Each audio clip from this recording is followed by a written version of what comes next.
Natikita ng mga otoridad ang ilang motorista na ginagamit ang improvised plate at nagmamaneho ng may sirang ilaw. Live mula sa Quezon City, may unang balita si James Agustin. James! Igang, good morning. 5 driver ng papublikong sasakyan at isang motorcycle rider yung natikita na sa isinasagawang random inspection ng mga operatiba ng SAIC ngayong umaga. Pinara ng Special Action and Intelligence Committee on Transportation o SAIC ang mga pampublikong sasakyan dito sa bahagi ng A. Bonifacio Avenue. Ininspeksyon ng mga gulong, wiper, windshield, mga ilaw at preno ng mga jeep, bus at iba pa. Chinek din ang lisensya ng driver, prangkisa at rehistro ng sasakyan. Isang bus at isang jeep ang natikita ng driver dahil sira ang brake lights. Ang isang bus naman nabisto na gumagamit ng hindi otorisadong improvised plate. Hindi rin pinalampas ang isang motorcycle rider na gumagamit naman ng substandard na helmet at nakatsinelas lang habang nagmamaneho.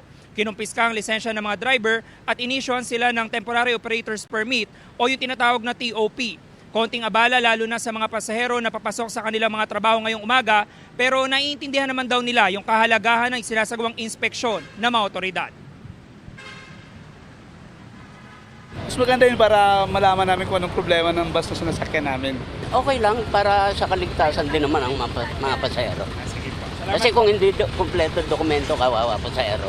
Kinakailangan po masiguro kasi natin na ligtas yung ating mga kababayan sa kanila pong paglalakbay sa araw-araw sa pamamagitan po ng pagsakay sa mga pampublikong transportasyon kamukha po nitong mga napara natin ngayon.